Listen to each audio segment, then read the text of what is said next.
찬송가 258장 샘물과 같은 보혈은 찬송 부르심으로 하나님께 영광 올려드리겠습니다.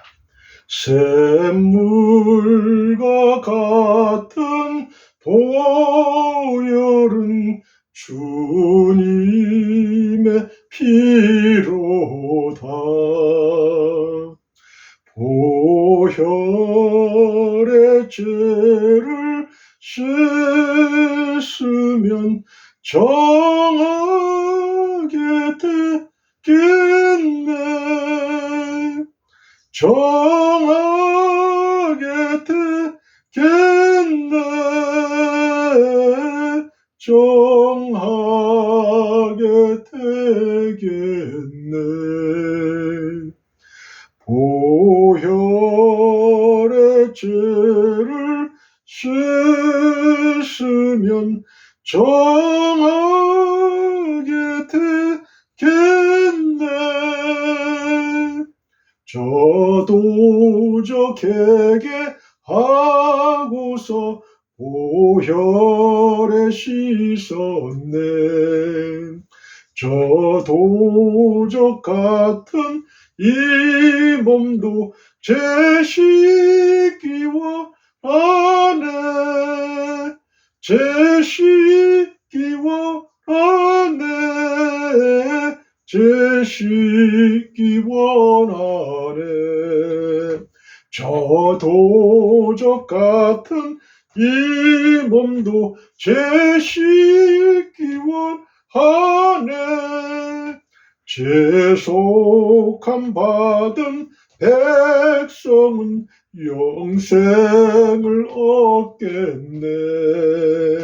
샘소 뜻하는 피권세 한없이 크도다.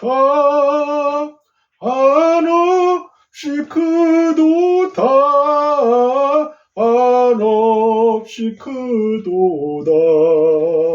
샘소 뜻하는 피권세 한없이 크도다. 날 정케 하신 피보니 그 사랑 한없네. 살 동안 받는 사랑을 늘 찬송하겠네. 늘 찬송하겠네. 늘 찬송하겠네. 살 동안 받는 사랑을 늘 찬송하겠네.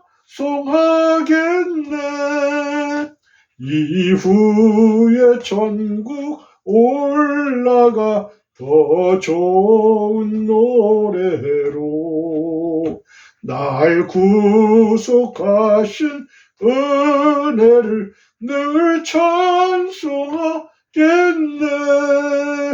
늘 찬송하겠네. 늘 찬송하겠네.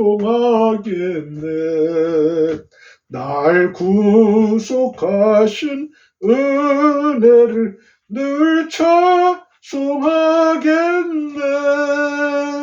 아멘. 할렐루야, 할렐루야. 오늘도 기쁘고 즐겁고 좋은 날입니다. 하나님께서 오늘 하루도 저희에게 생명을 주셨습니다. 오늘까지 생명을 연장시켜 주시면 하나님이 우리에게, 저와 여러분에게 인생에서 행해야 될 하나님의 미션을 행해야 될 그런 미션을 주셨다는 겁니다. 하나님께서 우리에게 대한 미션이 끝나는 날 우리는 천국으로 가는 거예요. 예수님이 33세라는 이 땅에서 30살까지는 공생애를 안 했죠. 그 가정에서 부모님을 도왔고, 그리고 이제 30세부터는 이제 하나님의 일을 했어요. 공적인 일을 하셨는데, 이 3년간 공생애 끝나자마자 십자가 지시자마자 바로 하나님께 올라간 거예요. 천국으로 올라간 거예요. 하나님 계신 곳으로. 저와 여러분도 마찬가지입니다. 하나님이 지금 여러분 30, 40대, 50대, 60대, 70대, 80대, 90대, 100대 이렇게 이 땅에 남겨두시면 하나님이 우리에게를 향하신 미션이 있다. 이 미션. 그 미션은 꼭 20, 30대만 받는 건 아니에요. 모세는 80세에 그 소명을 받았어요. 콜링. 그리고 이 갈렙은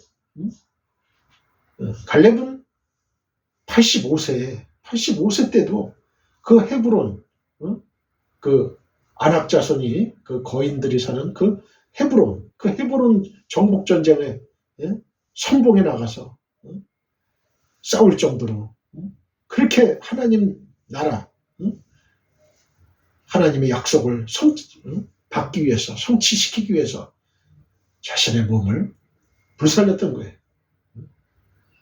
여러분, 나이에 상관없어요. 물질적인 나이는 숫자에 불과합니다.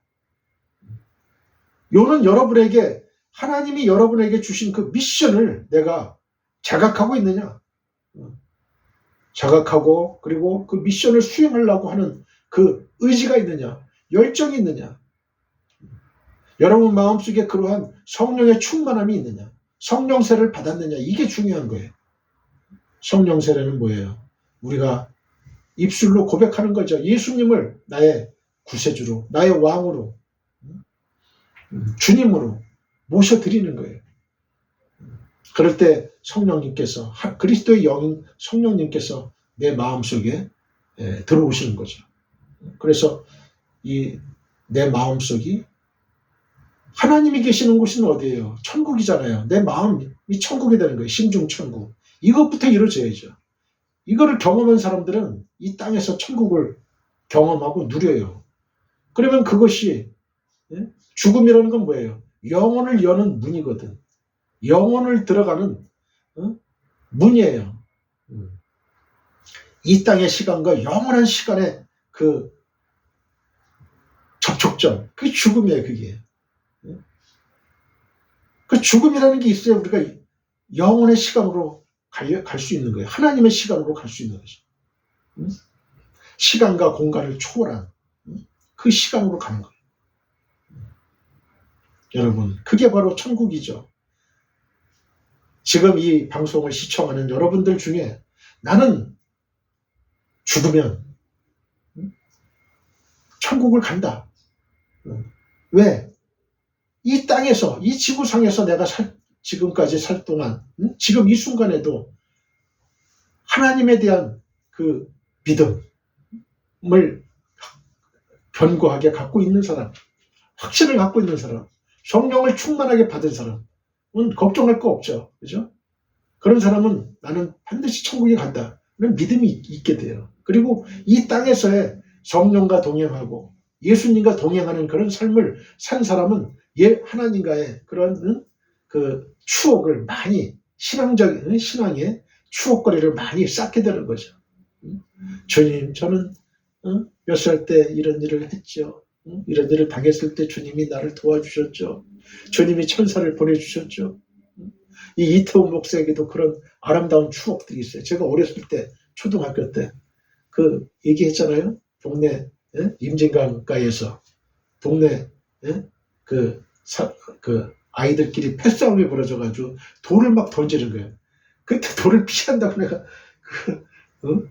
땅에 엎드렸는데 하필이면 그 돌이 제 머리에 그냥 맞은 거죠. 그래서 피가 터졌어요. 그때 아름다운 그 남자 청년이 저를 업고 병원까지 한 3, 4km 되나요? 한 4, 5km 되는 그 병원에 저를 업고 갔죠. 그때 피가 너무 많이 나왔으면 죽었을 거예요. 그런 천사예요. 그리고 찾아보려니까 없어요. 천사였어요. 그런 추억거리. 그리고 제가 또 그 동네 그 개울가가 있어요. 그래, 홍수가 나면 물이 그냥 뭐 한 길 반, 두 길. 그래서 어떤 사람들은 매년 하여튼 비가 많이 오면 몇 명씩 죽어요. 그런 곳에서 저는 그냥 또 한가운데서 죽을 뻔했어요. 그때도 하나님께서 나를 도와주시고, 하나님, 막 소리 치르는 거죠. 하나님 살려주세요. 하나님 살려주세요. 하나님 살려주시는 거예요. 그런 추억거리, 그런 기적들, 이런 것들을 많이 쌓는 저와 여러분들 되시기 바랍니다. 샘물과 같은 보혈은 주님의 피로다. 샘물과 같은 보혈은 주님의 피로다. 여러분, 주님의 피, 주님의 피를 만져보세요. 주님의 피를 두 눈으로 한번 봐보세요. 주님의 그 피를 마셔보세요. 드링크. 그러면 주님의 그 피가 내 혈관을 타고 운행합니다. 운행해요. 성령께서 내 몸 안에 오셔가지고 내 몸 안에서 운행하는 것처럼 그 예수님의 피가 내 혈관을 타면서 운행하고 있어요. 순행하고 있어요. 그걸 느끼시는 저와 여러분 되시길 바랍니다. 예수님은 지금도 살아계셔요. 저와 여러분에게, 우리 몸속에 예수님의 피가 있습니다. 이 피가 없는 자는 하나님의 자녀가 아니에요. 성령의 인을 받지 않는 자는 하나님의 자녀가 아니에요. 그리스도인이 아니에요. 누구든지 성령의 영이 없으면 그리스도의 사람이 아닙니다. 지옥 백성이에요. 천국을 못 가요. 그래서 성령을 받아야 되는 거예요. 성령을. 보혈의 죄를 씻으면 정하게 되겠네. 그 어떤 죄도 주 예수 그리스도의 피로 씻으면 다 정하게 됩니다. 그 어떤 죄도 주 예수 그리스도의 그 피에 씻어야 돼. 주 예수 그리스도의 피가 아닌 다른 것으로는 우리의 죄가 원죄도 그렇고 우리의 자범죄도 그렇고 어떠한 죄도 우리가 씻어지지가 않아요. 이 죄가 계속 쌓여질 뿐입니다. 누적돼요. 그리고 이게 죄가 점점 누적이 되면 개인적인 죄가 누적이 되면 어떻게 돼요? 그 심판을 받는 거죠. 본인이 심판을 받고 이 민족이 이 국가가 죄를 찾고 죄악을 쌓게 되면 하나님 싫어하고 하나님 미워하시는 죄를 자꾸 짓게 되면 어떻게 돼요? 가나안 땅에서 광야로 몰려가는 거야. 광야로. 바벨론으로 팔려가는 거야. 아수르로 팔려가는 거야. 여러분. 그리고 자기 국가를 잃어버리고 이스라엘 백성들이 2000년 동안 약 2000년 동안 전 세계에 유리방황하고 핍박받고 학대받고 무시당하고 죽고 그렇게 되는 거예요. 그게. 하나님의 무서운 심판이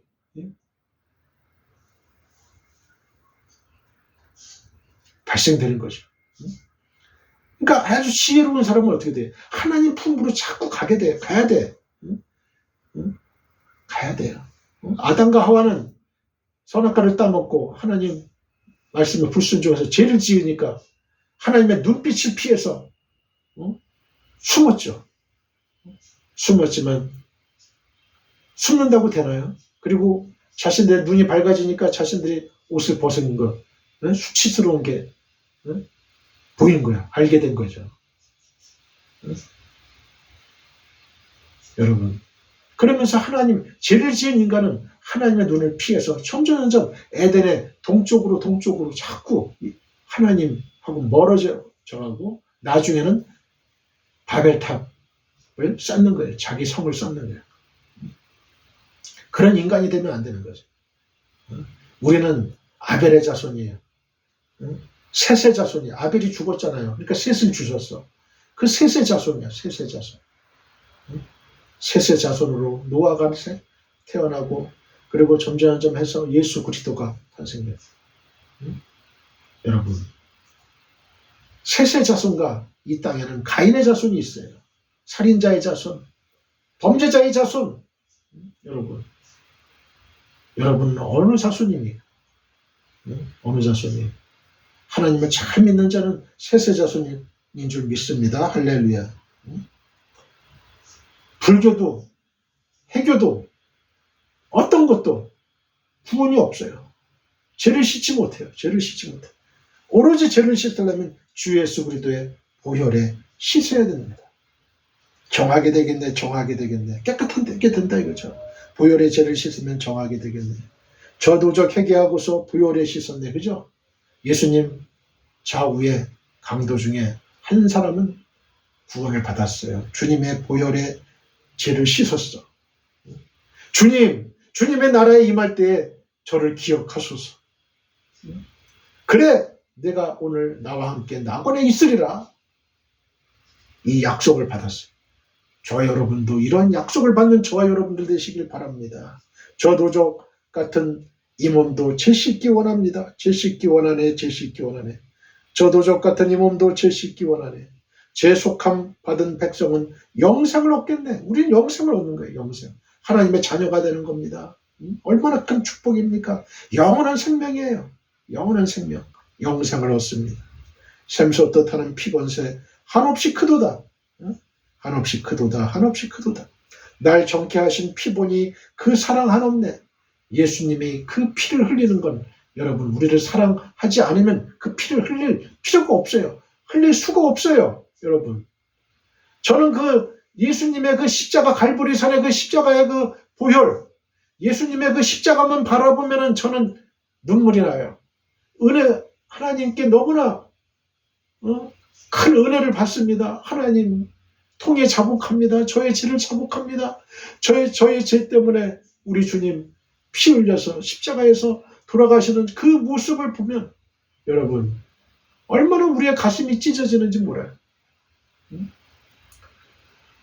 여러분 그 누가 이 세상에 그 누가 나의 죄를 대신해서 십자가에 달려 죽는 사람이 있느냐고요. 여러분 그 사실 하나만 보고도 하나님의 우리를 사랑하는 그 사랑 하나님이 자기의 독생자 예수 그리스도를 죽이면서까지 우리를 사랑하셨던 그 사랑 여러분 그 사랑을 잊으면 안 돼요. 잊으면 안 됩니다. 절대로. 이제는 내가 산 것이 아니요 이제 내 안에 그리스도께서 사신 것이라. 나는 이제 내가 사는 것은 이제 나를 위해 사는 것이 아니고 주님을 위해서 사는 거예요. 주님을 위해서 사는 거죠. 그렇게 충성 봉사하는 저와 여러분들 되시길 바랍니다. 여러분 살 동안 받는 사랑을 늘 찬송하겠네요. 하나님은 절대적인 사랑이에요. 하나님은 희생하는 사랑입니다. 뭐 보답을 받으려고 해서 사랑하는 게 아니에요. 무조건적인 사랑이에요. 하나님은 우리가 죄인 되었을 때에도 예수를 믿지 않았을 때에도 무조건 사랑하기로 이미 결정하셨어요. 이미 결정하셨어. 우리가 이 세상에 태어나기 전에도 우리가 어머니 태 속에 있기 전에도 하나님은 이미 우리를 사랑하시기로 이미 결정하신 거예요. 미리 결정하신 거예요. 창세전에 이미 결정하셨어요. 그 사랑의 힘이 우리를 지금까지 인도하는 거예요. 그 사랑의 빛이, 그 생명이, 하나님의 생명이 우리를 지금까지 인도하신 겁니다. 앞으로도 인도하실 겁니다. 우리가 주님 만날 때까지, 주님께 갈 때까지, 아니 천국에서도 계속 이어지는 거죠. 계속 이어지는 거예요. 그 사랑을 체험하지 못하고 느끼지 못하고 신앙생활을 하다면 너무나 불쌍한 사람이에요. 그죠? 너무나 불쌍한 사람이에요. 우리가 수영을 해도요. 그 해안가 가까운 데서만 이렇게 하면요. 실력이 안 늘어. 좀 멀리 가면은 좀 더 나가가지고 그래야 뭐 자유 수영도 하고 그러잖아요. 자유 수영도 하고.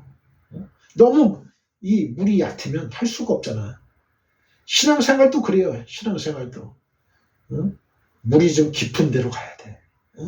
그래서 너무 우유와 같은 그런 부드러운 음식만 먹는 그런 연약한 그리스도인이 되지 말고 좀 단단한 것도 씹어 먹을 수 있는 그런 장성한 하나님의 그리스도의 분량까지 이르는 장성한 분량의 믿음의 사람들 되시기 바랍니다.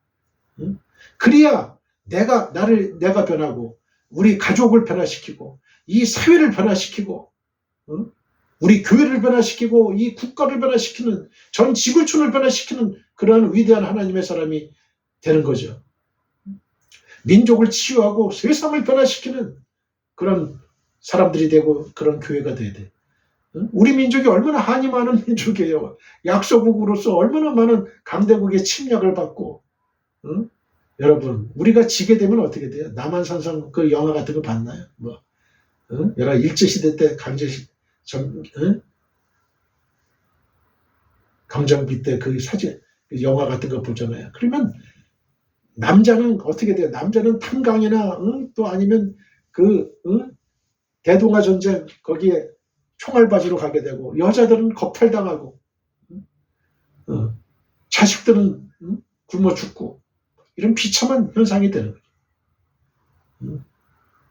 하나님이 광야로 몰아낼 때 우리는 얼마나 비참해지는지 몰라요.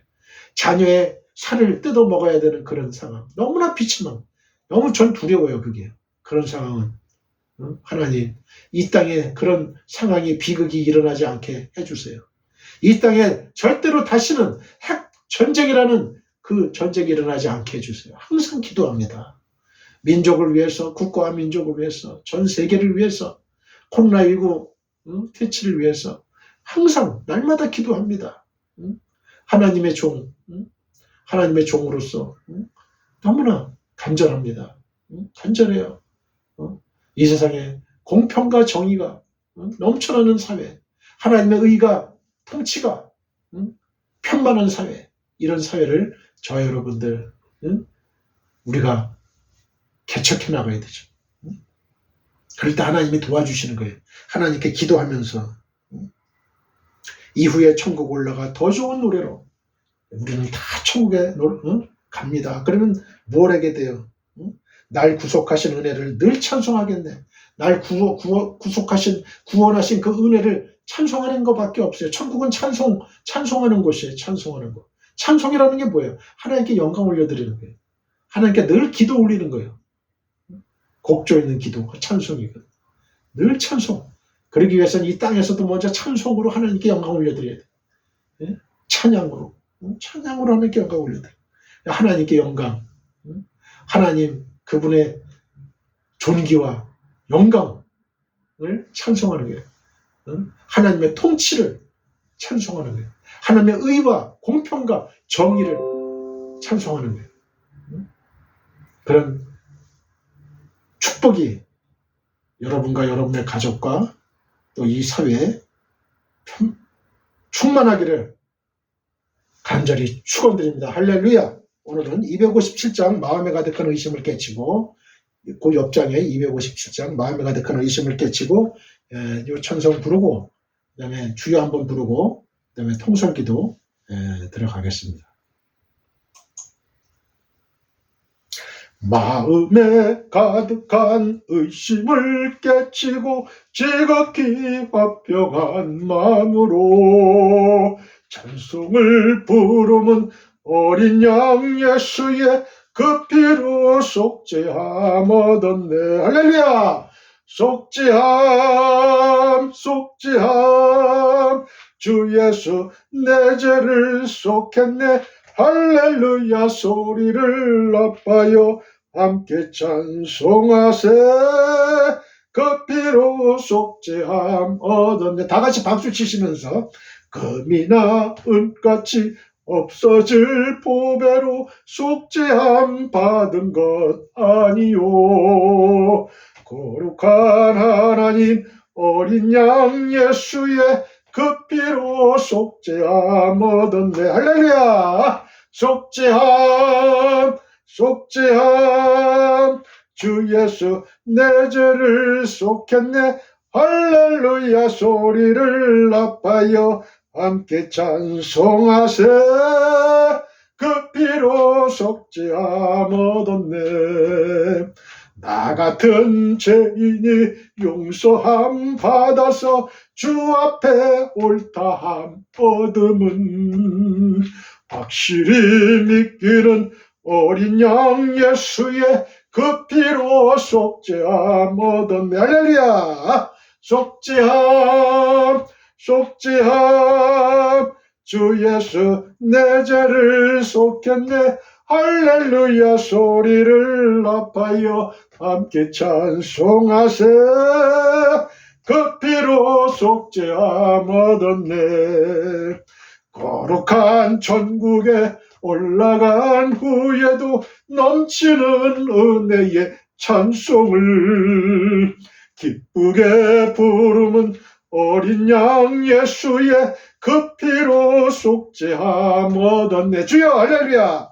속죄함 속죄함 주 예수 내 죄를 속했네. 할렐루야. 소리를 높여 함께 찬송하세.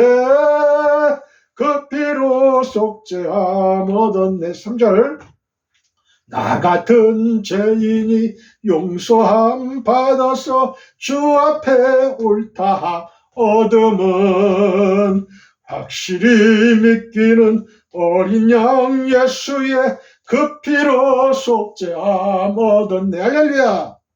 속죄함 속죄함 주 예수 내 죄를 속했네. 할렐루야. 소리를 높여 함께 찬송하세.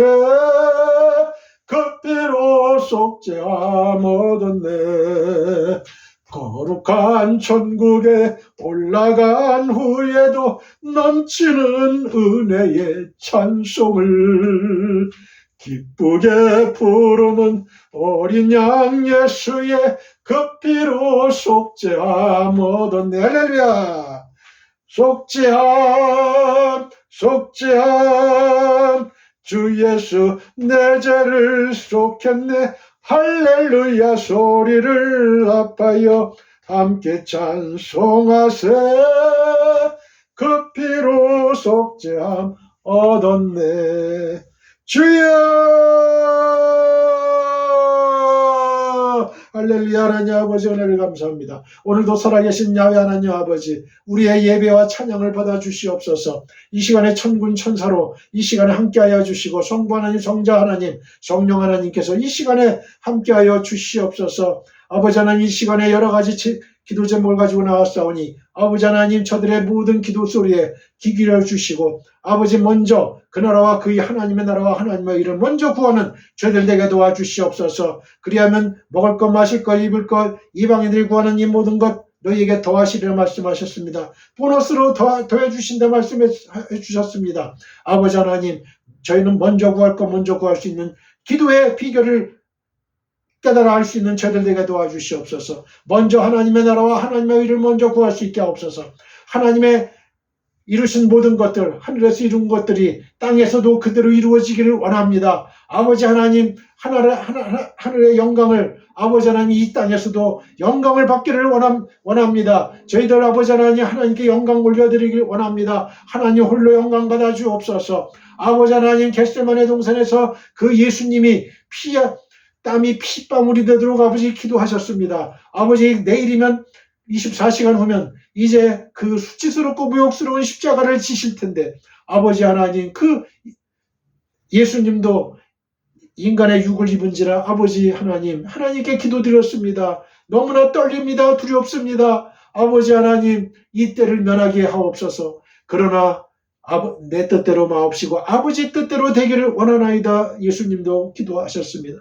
아버지 하나님 저희는 하나님의 뜻을 먼저 구하는 예수님과 같이 하나님의 뜻을 구하는 저희들 되게 도와주시고 하나님이 저희에게 주는 찬을 저희를 피하지 않게 도와주옵소서. 저희도 받아 먹을 수 있게 하옵소서. 예수님의 피와 살을 받아 먹을 수 있게 하옵소서. 아버지 하나님 그리하여 저희의 몸 안에 하나님의 피와 아버지 하나님의 몸이 저희들 아버지 운행할 수 있게 도와주옵소서. 성령이 하는 것처럼 아버지 하나님의 피와 살이 운행할 수 있게 도와주옵소서. 그곳이 천국입니다. 하나님 아버지, 이 시간에 하나님은 무소부지하시고 전지전능하신 창조주 하나님이십니다. 이 시간에 어떤 문제를 가지고 나왔습니까? 아버지 하나님, 저들이 아버지 경제적인 어려운 문제, 사업의 문제, 직장 취업의 문제, 또 상급 학교 문제, 또 인간관계의 모든 문제들, 아버지 하나님, 어떤 문제든 아버지 하나님, 또한 나쁜 습관의 문제든 도박의 문제든 마약의 문제든 어떤 문제를 가지고 나왔든지 아버지 저들에게 아버지 하나님 하나님의 생기를 불어넣어 주옵소서. 하나님의 생기가 들어갈 수 있게 도와주옵소서. 성령이 들어갈 수 있게 도와주옵소서. 아버지 하나님의 빛이 들어갈 수 있게 하옵소서. 하나님의 생명이 들어갈 수 있게 하옵소서. 아버지 하나님, 하나님은 빛이십니다. 하나님은 생명이십니다. 아버지 하나님, 하나님은 영혼성을 가지시고 또 불변성을 갖고 계시고 아버지 하나님, 지금까지 저희를 돌봐주신 사랑의 하나님이십니다. 사랑의 하나님 아버지, 저희들의 모든 병이 이 시간에 치유됨을 믿습니다. 하나님, 좋으신 하나님, 전지전능하신 하나님께서 이 시간에 아버지 하나님 저희와 함께 하실 줄 믿습니다. 이 예배를 흠양하여 주실 줄 믿습니다. 하나님, 이태호 목사의 입에서 나오는 하나님의 말씀은 살았고 운동력이 있어 좌우에 날선 어떤 것보다 예리하여 혼과 영감이 간절과 웃을 찔러 쪼개는 놀라운 능력의 말씀이 되어 아버지 하나님 저희들의 신령과 골수를 찔러 쪼개는 놀라운 아버지 하나님 능력의 말씀, 치유의 말씀 아버지 하나님 되게 도와주시고 아버지 하나님, 하나님 승리의 말씀 되게 도와주시옵소서. 이 시간에 아버지 하나님 저희에게 은혜를 내려주시옵소서. 하늘의 만나를 내려주시옵소서. 하늘의 메추라기를 내려주시옵소서. 아버지 하나님 하늘의 빛을 내려주시옵소서. 하늘의 물을 내려주시옵소서. 생명수를 내려주시옵소서. 아버지 하나님 저희들 흠뻑 하나님의 은혜에 흠뻑 취하는 이 우리가 되게 도와주시옵소서. 아버지 하나님, 하나님의 팔로 우리를 안아주시옵소서. 사랑의 팔로 안아주시옵소서. 이 시간에 아버지 하나님, 하나님 말씀이 들려질 때에 하나님께서 하늘에서 말씀을 주시옵소서. 감사하며 주 예수 그리스도의 거룩하신 이름으로 감사하며 기도했습니다. 아멘. 할렐루야.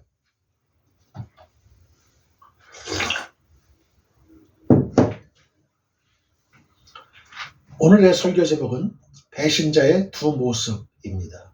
자, 저를 따라해 보세요. 배신자의 두 모습. 배신자. 어때요, 여러분은? 배신자예요? 배신자가 아니에요? 배신자. 여러분, 배신자는 어떤 취급을 받아요? 배신자. 배신자는 이쪽에서도 인정을 못 받고 저쪽 편에서도 인정을 못 받는 게 배신자예요. 배신자. 또 그런 말이 있죠. 한 번 배신해서 이제 적국에서 왔어요. 그러면 새로운 이 나라에선 좋아할 것 같죠. 그러나 결코 깊게 신뢰하지 않아요. 한 번 배신한 놈은 두 번 배신한다 이러니. 배신자는 아주 비참하고 양쪽으로부터 다 버림받는 그런 불쌍하게 되죠. 이게 배신자예요. 배신자의 두 모습. 오늘은 어떤 스토리가 전개될까? 궁금하죠, 여러분. 여러분의 눈을 쫑긋하게 눈을 번쩍이면서 이 설교를 들으시길 바랍니다. 하나님의 하늘의 말씀을 여러분 듣는, 그래서 내가 변하는, 나의 운명이 변하는 거예요. 나의 지옥 백성이 천국으로 가는 거야. 마귀의 자녀가 천국의 자녀가 되는 거야. 얼마나 중요한 순간인지 몰라요. 하나님은 찬양과 경배를 받으십니다. 하나님이 원하시는 건 예배예요. 여러분, 예배는 하나님과 만나는 곳이에요. 하나님과 대화하는 곳이에요. 하나님께 영광을 올려드리는 것이에요. 그게 예배예요. 참된 예배자로 서기를 바랍니다, 여러분들. 그럴 때 놀라운 하나님의 축복과 영광을 받을 수 있습니다. 본문은 요한복음 13장 18절로부터 30절입니다. 우리 다 같이 한번 읽겠습니다. 내가 너희 모두를 가리켜 말하는 것이 아니니라. 나는 내가 택한 자들이 누구인지 알미라. 그러나 내 떡을 먹는 자가 내게 발꿈치를 들었다 한 성경을 응하게 하려는 것이니라. 지금부터 일이 일어나기 전에 미리 너희에게 일러두면 일이 일어날 때에 내가 그인 줄 너희가 믿게 하려 함이로라. 내가 진실로 진실로 너희에게 이르노니 내가 보낸 자를 영접하는 자는 나를 영접하는 것이요 나를 영접하는 자는 나를 보내신 이를 영접하는 것이니라. 예수께서 이 말씀을 하시고 심령이 괴로워 증언하여 이르시되 내가 진실로 진실로 너희에게 이르노니 너희 중 하나가 나를 팔리라 하시니 제자들이 서로 보며 누구에게 대하여 말씀하시는지 의심하더라. 여기 한번 밑줄 그으세요. 22절 제자들이 서로 보며 누구에게 대하여 나를 팔리라 하니까 예수님이 너희 중 하나가 나를 팔리라 하니까 제자들이 서로 보며 누구에게 대하여 말씀하시는지 의심하더라. 누가 예수님을 팔까? 의심하더라. 여기에도 밑줄 그으세요. 의심하더라.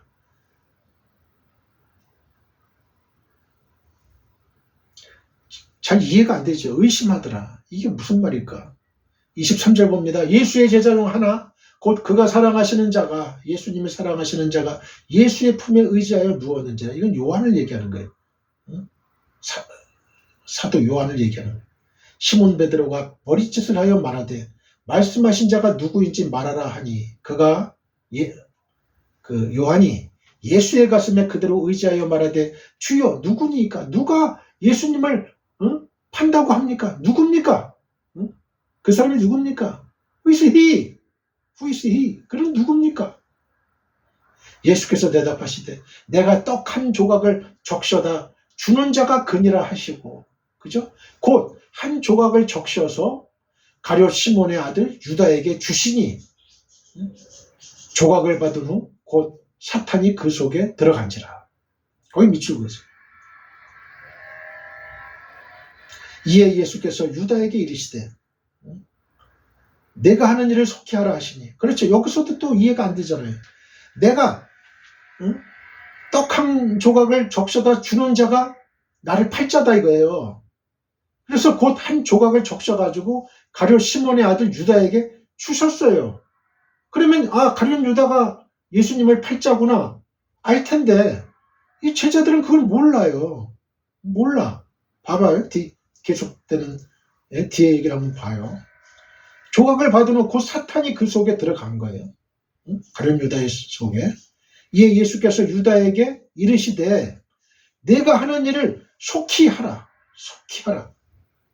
이 말씀을 무슨 뜻으로 하셨는지 그 앉은 자 중에 아는 자가 없고 그렇죠. 아는 자가 없고 어떤 이들은 유다가 돈깨를 맡았으므로 명절에 우리가 쓸 물건을 사라 하시는지 혹은 가난한 자들에게 무엇을 주라 하시는 줄로 생각하더라.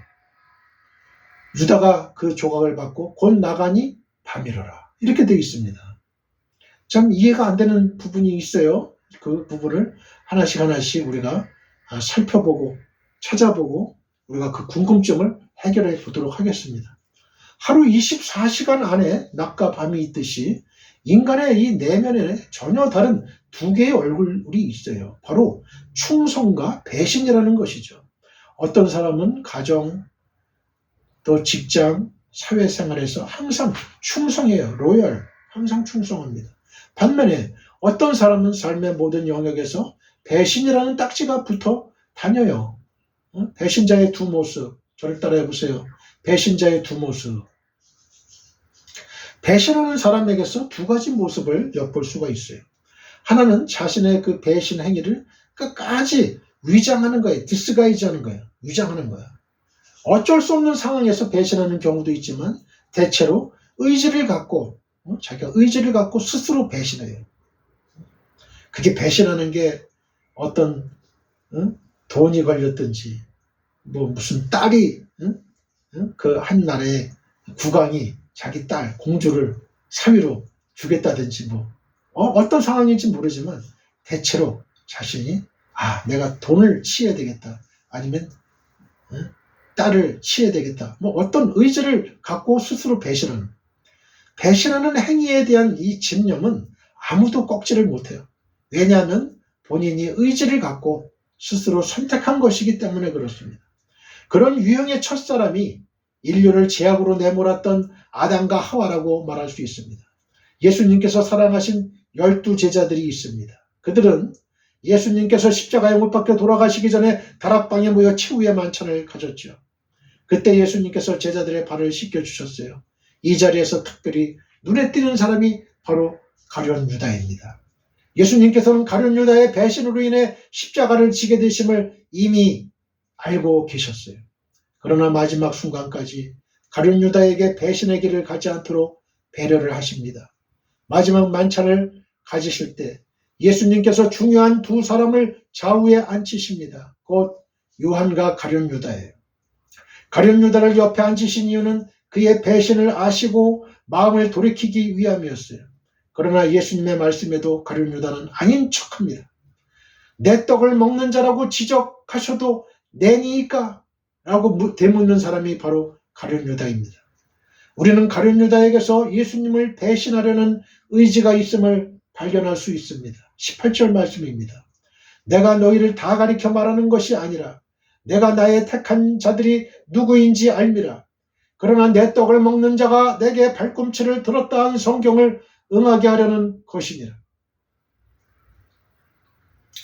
가룟 유다가 예수님을 배신한 이유를 여러 가지로 설명할 수 있습니다. 그러나 중요한 것은 가룟 유다가 의지를 갖고 예수님을 배신하기로 결정한 점이에요. 배신의 궁극적인 이유는 돈 때문에 예수님을 팔아넘긴 거예요. 돈 때문에. 회개를 맡았거든요. 12제자 중에 가룟 유다가 돈을 만졌어요. 돈을 만졌어요. 그러니까 돈에 대한 욕심이 생긴 거예요. 우리가 교회에서도 재정을 담당하는 이 장로님이나 안수집사 조심해야 돼. 그래서 짝수로 두질 않아요. 홀수로 둬요. 3명 아니면 5명 이런 식으로. 왜? 2명이 공모해도 한 사람이 있거든요. 그러니까 2사람, 4사람 이러면 이게 공모가 쉬워요. 고발자가 없을 수가 있어. 그러나 홀수로 두게 되면 고발자가 있게 돼요. 2사람이 공모를 해도. 돈을 만지는 사람은 참 중요합니다. 돈을 만지는 은행원도 중요한 거예요. 이거. 돈에 대한 욕심이, 돈을 휴지 조각으로 봐야 되는데 이게 두 눈에 돈이 돈으로 보여. 그러면은요, 저는 안산 동산교회에 있을 때도 그런 걸 봤어요. 재정 담당 장로님이 사업을 하시는데 그만 이 사업에 돈이 부도가 날 처지가 있으니까 그 교회 돈을 꿀꺽한 거야. 그래서 그게 다 발각되거든요. 그래서 그 교회에서, 안산 동산교회에서 쫓겨났어요. 그런 불미스러운 사태가 오늘의 이 우리 현대 교회 안에서도 일어난다는 거야, 이게. 배신의 궁극적인 이유는 돈 때문에 예수님을 팔아넘긴 거예요. 가룟 유다는 돈을 사랑한 거예요. 가룟 유다는 하나님 나라와 예수님의 메시아 되신가 구원, 영생 등에는 전혀 관심이 없었던 자입니다. 가룟 유다의 심리를 성경을 통해 한번 살펴보기를 원합니다. 마가복음 14장에는 가룟 유다가 예수님의 몸에 향유를 부은 여자를 책망했다는 표현이 나옵니다. 저는 인간의 심리상 과연 그가 그 여자만 책망하는 마음이었을까 하는 생각이 듭니다. 그는 자신의 선생을 인정한 사람이 결코 아니었을 겁니다. 이 여자를 향해 노골적인 비난을 가하지만 그걸 들리도록 말한다는 것은 자기 선생에 대한 예의가 아니죠. 다시 말해 자기 선생을 마음속 깊은 곳에서부터 무시하는 마음이 아니었다면 결코 저런 거만한 말을 입 밖으로 꺼낼 수 없었을 거예요. 가룟 유다의 태도는 이 장면 하나로도 충분히 간파할 수 있습니다. 이 향유 때문에 가룟 유다가 여자를 향해 책망할 때 예수님께서 한마디 하시죠. 마가복음 14장 6절부터 9절을 보겠습니다. 예수께서 이르시되 가만두라. 너희가 어찌하여 그를 괴롭게 하느냐. 그가 내게 좋은 일을 하였느니라. 가난한 자들은 항상 너희와 함께 있으니 아무 때라도 원하는 대로 도울 수 있거니와 나는 너희와 항상 함께 있지 아니하리라.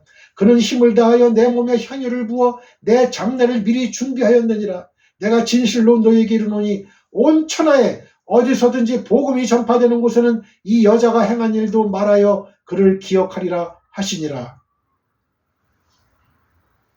아멘. 저가 힘을 다하여 내 몸에 향유를 부어 내 장사를 미리 준비하였다고 말씀하셔요. 예수의 죽음에 대한 이야기가 나온 뒤에 가룟 유다의 행동이 바로 나오죠. 마가복음 14장 10절로부터 11절입니다. 12 중에 하나인 가룟 유다가 예수를 넘겨주려고 대제사장들에게 가매 그들이 듣고 기뻐하여 돈을 주기로 약속하니 유다가 예수를 어떻게 넘겨줄까 하고 그 기회를 찾더라. 마태복음 26장 12절로부터 16절을 보면 그의 목소리가 분명하게 나타납니다. 이 여자가 내 몸에 이 향유를 부은 것은 내 장례를 위하여 함이니라. 내가 진실로 너에게 이르노니 온 천하에 어디서든지 이 복음이 전파되는 곳에서는 이 여자가 행한 일도 말하여 그를 기억하리라 하시니라. 그때 12 중에 하나인 가룟 유다라는 자가 대제사장들에게 가서 말하되 내가 예수를 너에게 넘겨주리니 얼마나 주려느냐 하니 그들이 은 30을 달아주거늘 그가 그때부터 예수를 넘겨줄 기회를 찾더라. 대제사장들에게 가서 한 말이 돈을 요구한 거예요. 돈을. 여자의 향유를 붓는 일이 끝나고 예수님의 말씀 저를 기념하리라 하는 말씀이 끝난 뒤에 그는 대제사장들에게 가서 예수를 넘겨줄 것을 니고시에이션 협상한 거예요. 협상. 돈깨를 맡았고 여자를 예수가 듣는 앞에서 돈을 허비했다는 것을 들먹이며 책망했고 그리고 자기 선생을 팔아치울 돈 협상을 한 것입니다. 모두가 돈과 연관이 있잖아요. 모두가 돈과 연관이 있죠. 응? 가룟 유다는 돈깨를 맡았고 또 여자를 예수가 듣는 앞에서 돈을 허비했다는 걸 들먹이며 책망했고 그리고 자기 선생을 팔아치울 돈 협상을 한 거예요. 돈. 모두가 돈과 연관이 되어 있지. 문제는 그는 이 계획을 세우고 최후의 만찬에 레스트 서퍼, 최후의 만찬에 참석했다는 거예요. 이미 마음의 모든 걸 품은 상태에서 말이죠. 성경에도 그의 마음 상태에 대해 요한복음 13장 2절에 마귀가 벌써 시몬의 아들 가룟 유다의 마음에 예수를 팔려는 생각을 넣었더라고 설명하고 있습니다. 그는 악한 계획을 실행에 옮길 마음을 굳혀놓은 상태였던 거죠. 불신앙의 배후에 의지적 자기결정이 있습니다. 이에 대해 예수님께서 시편 41편 9절을 인용하셔서 구약의 예언에 대한 응답이라고 말씀하십니다. 시편 41편은 다윗이 기록한 것으로 악한 자에게 배신당하고 느낀 고통을 기록한 시가입니다. 다윗은 내가 신뢰하여 내 떡을 나눠 먹던 나의 가까운 친구도 나를 대적하여 그의 발꿈치를 들었나이다 라고 적고 있습니다. 여기서 발꿈치를 들다란 말은 원래 말이나 나귀 등 짐을 나르는 그 짐승이 그 주인을 발로 걷어차는 것에서 나온 말로서 혹독한 질병으로 공고한 상황에 처한 자신을 향해 배신의 칼을 들고 대적하는 그 배신자들의 배은망덕한 모습을 표현한 거예요. 나에게 신세를 지고 나의 녹을 먹던 사람들이 배신합니다. 실제로 다윗은 아들 압살롬에게 배신당하고 왕위에서 쫓겨납니다. 압살롬이 쿠데타를 일으켜 왕위를 빼앗을 때 음모를 꾸미고 도와준 사람이 바로 아히도벨이에요. 그는 다윗에게 많은 사랑을 받았던 참모였습니다. 그가 배후에서 압살롬을 조종해서 쿠데타를 일으키고 왕위를 빼앗은 장본인이에요. 아히도벨은 다윗의 모사이자 신하였으며 또한 친구로서 다윗이 가장 가까이 두고 신뢰하던 사람의 하나였습니다. 그런데 그는 다윗을 배신하고 압살롬의 반역에 가담하여 다윗을 대적하는 자가 되었던 것입니다. 사무엘하 17장 23절에 아히도벨의 운명에 대해 기록하고 있습니다. 사무엘하 17장 23절. 그는 압살롬에게 버림을 받은 후 고향으로 돌아와 자결합니다. 아히도벨이 자기 계략이 시행되지 못함을 보고 나귀의 안장을 지우고 일어나 고향으로 돌아가 자기 집에 이르러 집을 정리하고 스스로 목매어 죽음에 그의 조상의 묘에 장사되니라. 이와 같이 예수님은 시편 41편 9절 말씀을 인용해 말씀하고 있습니다. 시편 41편 9절을 볼까요? 내가 신뢰하여 내 떡을 나눠 먹던 나의 가까운 친구도 나를 대적하여 그의 발꿈치를 들었나이다. 함께 일한다고 나의 편이 아니고 나에게 신사를 입고 녹을 먹었다고 영원한 친구가 되는 것은 아닙니다. 어느 날 그들은 배신의 칼을 빼들고 죽이며 모든 재산을 빼앗아 갈 수도 있습니다. 마지막 기회. 저를 따라해보세요. 마지막 기회. Last opportunity, last chance. 예수님께서 3년 동안 가룟 유다를 데리고 다니시며 많은 것을 가르치시는 가운데 그 마음을 돌이키시려 여러 번 기회를 주셨어요. 24시간 후면 예수님께서 십자가에 못 박혀 돌아가시는데 최후의 만찬을 갖는 마지막 순간까지 가룟 유다는 예수님의 옆자리에 앉아 회개의 기회를 거부합니다. 철저하게 위장한 배신자의 전형적인 모습이죠. 예수님께서 일이 이루어지기 전에 미리 말씀해 주시는 이유는 무엇일까요?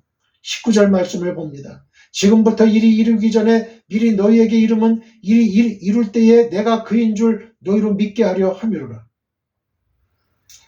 예수님께서 마지막 순간까지 유다의 배신을 막으려고 하셨습니다.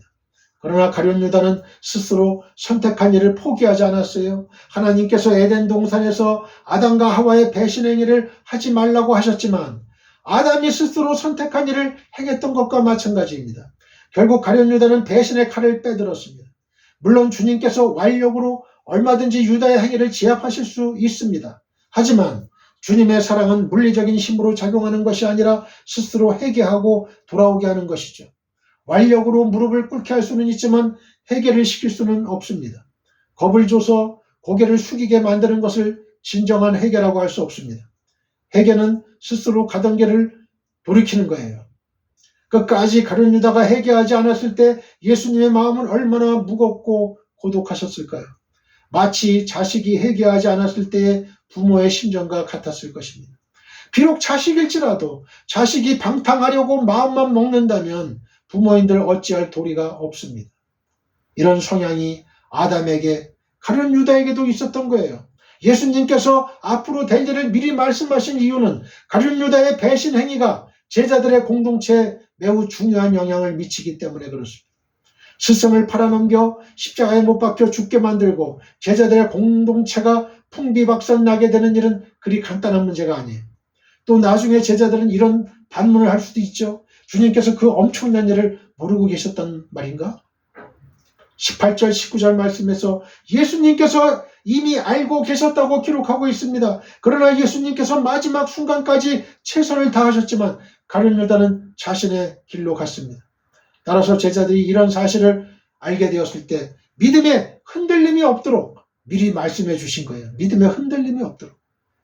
예수님께서 가룟 유다를 용서하시길 원하셔서 마지막 순간까지 회개의 기회를 주신 사실을 언젠가 제자들이 알게 되고 주님께서 하나님의 독생자이시고 인류의 메시아이시며 구원자이심을 믿게 하시려고 미리 말씀해 주신 거예요. 20절 말씀을 읽습니다. 내가 진실로 진실로 너에게 이르노니 나의 보낸 자를 영접하는 자는 나를 영접하는 것이요 나를 영접하는 자는 나를 보내신 이를 영접하는 것이니라. 아멘. 예수님께서 가룟 유다를 끝까지 품으시려 하신 이유는 구원의 메시지를 전하기 위함이었어요. 나의 보낸 자를 영접하는 자는 나를 영접하는 것이고 나를 영접하는 자는 나를 보내신 이를 영접하는 것이니라.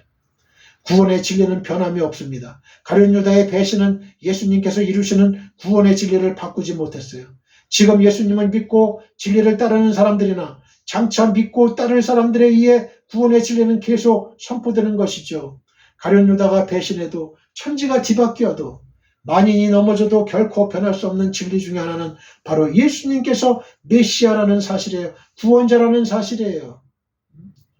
그리스도라는 사실이에요. 이에 대해 예수님께서 친히 말씀하시고 계십니다. 잊혀진 구원의 메시지. 자, 저를 따라해보세요. 잊혀진 구원의 메시지.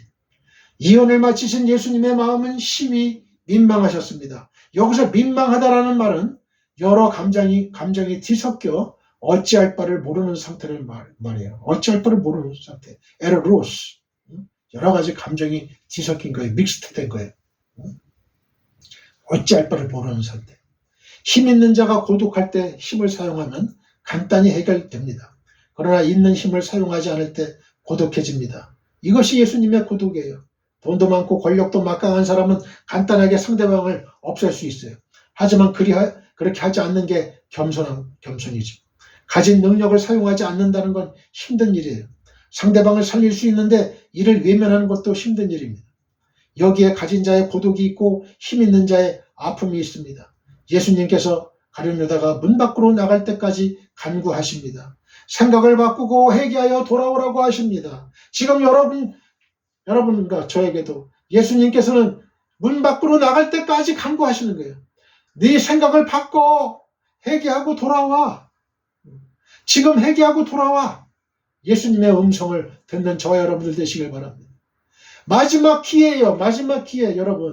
여러분이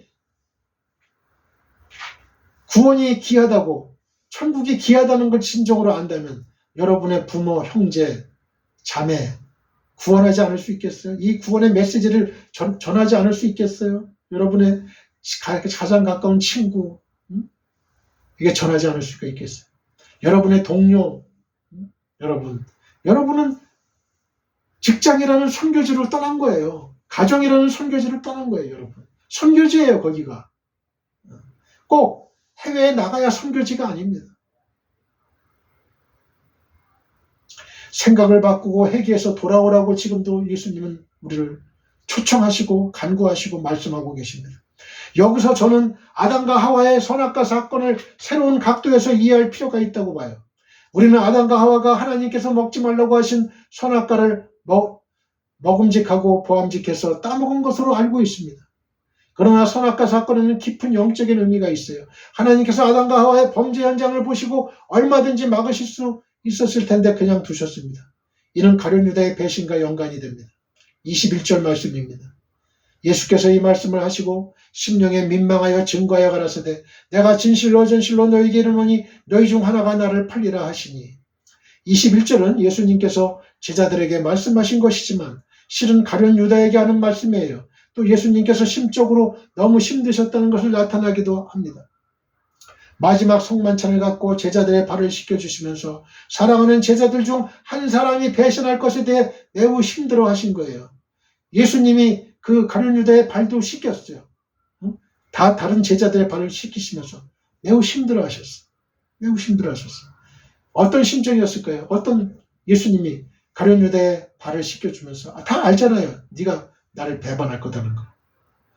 그 배신자의 발을 씻겨주면서 유다야, 가룟 유다야, 지금이라도 마음을 돌이켜 나에게 와. 내가 다 사랑하고 용서해 줄게. 이게 예수님의 심정이에요. 사람들은 너무나 쉽게 예수님을 믿지 않는다고 말합니다. 그러나 하나님께서는 그런 일에 대해 괴로워하십니다. 타락한 자식이 가출해서 돌아오지 않을 때 아버지의 심정과 같은 것이죠. 자식이 돌아가지 않겠다는데 아버지는 어찌하지 못하고 울 수밖에 없어요. 그래서 아버지는 고독한 존재인 것입니다. solitary being, 고독한 존재. 우리가 재산을 상속할 때 옆집의 모범생 아들이 아니라 불효자일지라도 자기 자식에게 물려주잖아요. 이것이 아버지의 심정입니다. 아들이 조금만 잘해준다면 아버지는 매우 좋아하는 게 인지상정이에요. 마찬가지로 우리가 하나님을 향해 몸만 살짝 돌려도 그분께서 너무 좋아하셔요. 이것이 하나님 아버지의 마음이고 예수님의 마음입니다. 예수님께서 모든 사람들이 하나님께로 돌아와 회복되기를 바라십니다. 우리는 하나님 아버지의 품으로 돌아가기를 힘써야 돼요. 원해야 돼요. 당시 제자들은 예수님께서 하신 말씀에 대한 의미를 잘 몰랐습니다. 그러나 오직 한 사람 가룟 유다는 분명히 알고 있었어요. 그러나 그는 의지를 꺾지 않았고 마음을 바꾸지 않았습니다. 예수님의 말씀 앞에 더욱 위장으로 일관했습니다. 22절 23절 말씀을 봅니다. 제자들이 서로 보며 네게 대하여 말씀하시는지 의심하더라. 예수의 제자 중 하나 곧 그의 사랑하시는 자가 예수의 품에 의지하여 누웠는지라. 이 보며로 번역된 이 에블레본은요 쳐다보다라는 의미를 지닌 이 블레뽀의 미완료 과거 시제예요. 그래서 어떤 과정의 시작을 나타내는 거예요. 시작. 따라서 쳐다보기 시작했다로 번역할 수 있어요. NASB 성경에는 began looking at로 번역을 했어요. 쳐다보기 시작했다. 한글 개역 성경으로만 볼 때는 단어의 정확한 의미와 시제의 정확한 뉘앙스를 느끼기가 어려울 뿐만 아니라 보며와 의심하더라 중에 어떤 것이 주동사인지 혼란을 갖게 돼요. 그러나 원문으로 볼 때 의심하더라에 해당하는 단어는 분사예요. 분사. 보다에 해당하는 단어가 주동사임을 알 수 있습니다. 즉 의심하더라에 해당하는 이 아폴루메노이는 어리둥절하고 혼란에 빠지는 것을 묘사하는 동사 아폴레오의 현재 분사 중간태예요. 어리둥절하고 혼란에 빠지는 것을 묘사하는 동사. 여기에서 현재 시제는 행동의 계속을 나타내는 거고 중간태는 행동의 주체를 강조하므로 본문은 한동안 그들이 스스로 혼란에 빠진 상태에서 서로의 눈치만 살폈음을 알게 합니다. 한편 라틴 바이블은 아폴로 메노이를 난처해하는, 말을 더듬는, 망설이는으로 번역을 했어요. 따라서 한글 개역 성경에 의심하더라는 그들의 심리적 불안감으로 인해 야기된 어쩔 줄 몰라하는 모습을 의역한 거예요. 어쩔 줄 몰라하는 모습을 의심하더라. 이게 좀 말이 와닿지 않잖아요. 어쩔 줄 몰라하는 거예요. 어쩔 줄 몰라하는. 한동안 그들이 혼돈에 빠져가지고. 당시 유대인들은 식사를 할 때 옆으로 그냥 비스듬히 누워서 음식을 먹는 풍습이 있었어요. 마지막 만찬에서 가룟 유다는 옆으로 누워서 예수님의 품에 안긴 것이죠. 그때 유다가, 요한도 그랬잖아요. 그때 유다가 주님, 사실 제가 이런 마음을 먹었습니다라고 고백했다면 문제는 간단해져요. 아담이 선악과를 따먹은 후에 하나님께서 찾으셨을 때 즉시 하나님, 제가 선악과를 따먹었어요 라고 고백했다면 문제는 달라졌을 거예요. 그러나 인간의 의지와 자존심은 항상 다른 방향으로 돌아갑니다. 선택의 순간, 저를 따라해보세요. 선택의 순간. 우리는 수많은 선택의 순간을 맞이하게 됩니다. 인생에서 결혼, 학교, 직장, 수많은 선택의 기로에 서 있어요. 아직도 베드로는 상황 파악도 제대로 못하고 있습니다. 그러나 내용을 알고 있는 사람은 예수님의 품에 안겨 내니까라고 묻는 가룟 유다 한 사람뿐이에요. 그는 예수님께서 하신 말씀이 무슨 뜻인지 정확히 알고 있었어요. 마태복음 26장 21절로 25절입니다. 그들이 먹을 때 이르시되 내가 진실로 너에게 이르노니 너희 중에 한 사람이 나를 팔리라 하시니 그들이 몹시 근심하여 각각 여짜오되 주여 나는 아니지요. 대답하여 이르시되 나와 함께 그릇에 손을 넣는 그가 나를 팔리라. 인자는 자기에 대하여 기록된 대로 가거니와 인자를 파는 그 사람에게는 화가 있으리로다. 그 사람은 차라리 태어나지 아니하였더라면 제게 좋을 뻔하였느니라. 예수를 파는 유다가 대답하여 이르되 랍비여 나는 아니지요. 대답하시되 네가 말하였도다 하시니라. 가룟 유다는 정확히 알고 있었던 거예요. 24절 25절 말씀을 봅니다. 시몬 베드로가 머리짓을 하여 말하되 말씀하신 자가 누구인지 말하라 한데 그가 예수의 가슴에 그대로 의지하여 말하되 요한이죠. 사도 요한. 주여 누구오니까? 여기서 그는 요한복음의 저자인 요한 자신을 가리키는 말이에요. 마지막 선택의 기회가 지나가고 나면 모든 것이 끝이 나요. 종말과 심판이 오기 전에 다가온 구원의 기회를 선택하지 않는다면 더 이상 어쩔 수 없는 거죠. 26절부터 30절 말씀이 읽습니다. 예수께서 대답하시되 내가 한 조각을 찍어다가 주는 자가 그니라 하시고 곧 한 조각을 찍으셔다가 가룟 시몬의 아들 유다를 주시니 조각을 받은 후 곧 사탄이 그 속에 들어간지라. 이에 예수께서 유다에게 이르시되 네 하는 일을 속히 하라 하시니 이 말씀을 무슨 뜻으로 하셨는지 그 앉은 자 중에 아는 이가 없고 어떤 이들은 유다가 돈깨를 맡았으므로 명절에 우리의 쓸 물건을 사라 하시는지 혹 가난한 자들에게 무엇을 주라 하시는 줄로 생각하더라.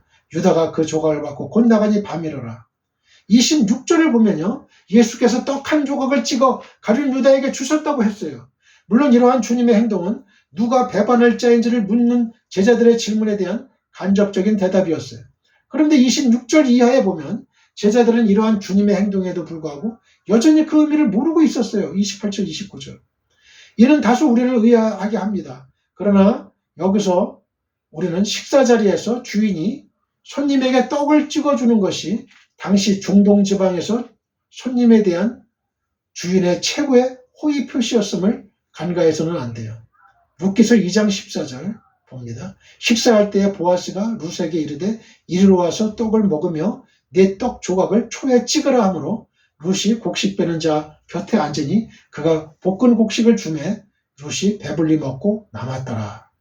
즉 제자들은 주님께서 떡을 초에 찍어 가룟 유다에게 주셨을 때 이를 자기들의 질문에 대한 답변으로 해석하지 않고 오히려 가룟 유다에 대한 주님의 특별한 사랑의 표시를 보았던 거예요.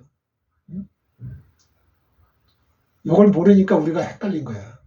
왜 몰랐을까? 왜 몰랐을까? 내가 떡을 한 조각 띄어다가 주는 자가 바로 그니라 그랬잖아요. 그런데 이게 지금 제자들은 왜 헷갈렸냐면 이 행위가 주님께서 떡을 초에 찍어서 가룟 유다에게 주셨을 때 이거를 자기들의 질문에 대한 답변으로 해석하지 않은 거예요. 오히려 가룟 유다에 대한 주님의 특별한 사랑의 표시를 보았던 거예요. 그게 갈리였기 때문에 중동 지방에 그때 당시에. 그리고 또 실제 그것은 가룟 유다에 대한 주님의 특별한 사랑의 표시이기도 했을 것입니다. 왜냐하면 사랑의 입맞춤을 배반의 신호로 사용했던 가룟 유다의 그것과는 달리 주님의 사랑에는 우리가 측량할 수 없는 순수한 마음과 거룩한 애정이 담겨있기 때문에 그렇습니다. 오늘 말씀에서 우리는 몇 가지 영적 교훈을 발견할 수 있어요. 첫째, 배신은 타락의 신호입니다. 배신은 불순종 때문에 오는 것이지만 순종해야 함을 알면서도 배반하지 않을 때 배신하게 되고 마귀가 찾아오는 것입니다. 27절 말씀에서 예수님께서 찍어다 주시는 떡 한 조각을 가룟 유다가 받자마자 사탄이 그의 속으로 들어갔다고 기록하고 있습니다. 사탄이 먼저 가룟 유다 속으로 들어갔다고 하지 않았어요. 마찬가지로 사탄은 아담과 하와를 유혹할 수 있어도 그들 안으로 들어가지는 못해요. 그러나 그들이 선악과를 따먹은 후에 즉시 사탄이 들어갔어요. 중요한 것은 우리의 의지적인 선택입니다. 지금이라도 회개하고 주님께 돌아온다면 사탄은 그 자리에서 미끄러져 나가요. 그러나 우리가 알면서도 순종하지 않고 의지적으로 불순종한다면 곧 사탄이 들어오게 됩니다. 둘째, 구원받기를 거부하지 말아야 합니다. 성령님께서 임하시면 믿을까 말까, 갈까 말까로 갈등하게 됩니다. 그때 우리는 의지를 갖고 예수님을 선택해야 돼요. 그러면 축복이 따라옵니다. 그러나 주님을 거부하면 사탄의 세력이 본물처럼 밀려와 나를 지배하게 돼요. 예수 그리스도로 옷 입으라. 자, 저를 따라해보세요. 예수 그리스도로 옷 입으라. 셋째, 예수 그리스도를 바라보면 모든 이론, 이성, 지식, 경험을 뛰어넘게 돼요. 그런 것으로 예수님을 해석할 수 없는 부분이 너무나 많아요. 이성의 끝이 신앙을 갖게 하는 것은 아닙니다. 논리의 끝에 하나님을 만나게 되는 것도 아니에요. 성령님께서 임하시면 우리는 의지적으로 예수님을 믿기로 결정해야 합니다. 이것이 곧 순종이고 하나님의 은혜입니다. 마지막으로 30절 말씀입니다. 유다가 그 조각을 받고 곧 나가니 밤이러라. 아주 상징성이 많은 표현이에요. 저는 성도님들께 한 가지를 권면합니다. 하루 일과에서 밤이 되면 편안한 상태에서 속히 잠자리에 드십시오. 모든 나쁜 짓들은 밤에 일어나죠. 그래서 하나님께서 사람들로 하여금 밤에 자도록 하셨어요. 밤늦게 자는 사람은 정신병, 우울증에 걸릴 확률이 높습니다. 밤에 할 일은 잠을 자며 휴식을 취하는 거예요. 가룟 유다가 떡 조각을 가지고 나갔을 때 밤이었어요.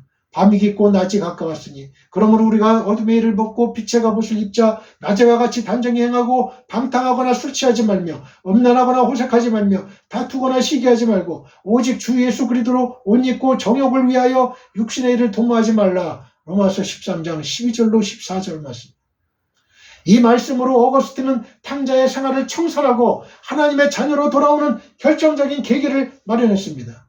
우리는 밤의 일에서 벗어나야 합니다. 그리스도인들은 일찍 자고 일찍 일어나는 새벽의 사람들입니다. 자신의 의지를 주님 앞에 드리는 사람들입니다. 배신의 벽 앞에서도 예수 그리스도를 바라보는 사람들입니다. 우리의 의지를 전적으로 하나님을 향해 돌리시기를 축원드립니다. 할렐루야. 우리 모두 하나님 아버지께 기도드립시다. 하늘에 계신 나의 아버지시여, 마귀는 우리로 하여금 인생의 주사위를 던지도록 유도하지만 주여 우리 인생의 선택을 예수님께 향할 수 있도록 축복해 주시옵소서. 예수님의 거룩하신 이름으로 기도드립니다. 아멘. 지금은 우리 주 예수 그리스도의 은혜와 하나님 아버지의 극진하신 사랑과 성령님의 감화감동 교통 역사하심이 지금 이 방송 예배에 참여하고 있는 모든 지구촌에 있는 성도님들과 그 가정과 직장과 사업장과 우리의 민족과 나라와 한국교회와 세계교회와 우리 사랑 선교회 위에 영원히 함께하기를 축원하옵나이다. 아멘.